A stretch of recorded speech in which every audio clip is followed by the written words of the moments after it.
America's northeast coast is still digging itself out from under a vast smothering of snow.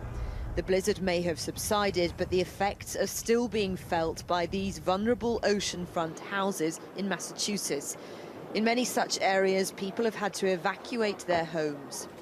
Some described the epic blizzard as being like a fire hose, blasting out huge amounts of snow, leaving chaos in its wake. It's very crazy. 2 snow blowers and my truck is dead too. Hey, look at me, I'm freezing. The main warning coming from mayors and governors across all towns and cities was stay off the roads. Whiteouts made driving extremely dangerous, in some cases fatally so. In Connecticut, cars were shrouded as residents battled to clear a way through. Social networks were awash with people's wintry images. Few weren't braced for the storm, but there was still surprise at just how much snow fell.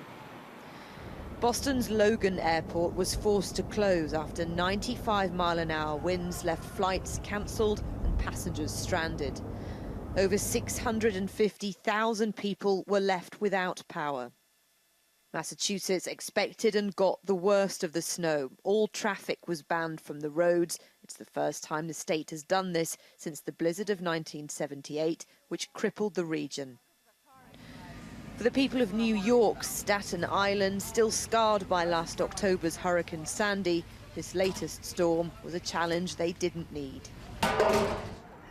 For those who dodged the worst, the blizzard presented a weekend of fun. For those hit hard, it's only the beginning of getting life back on track. Amanda Walker, Sky News, Washington.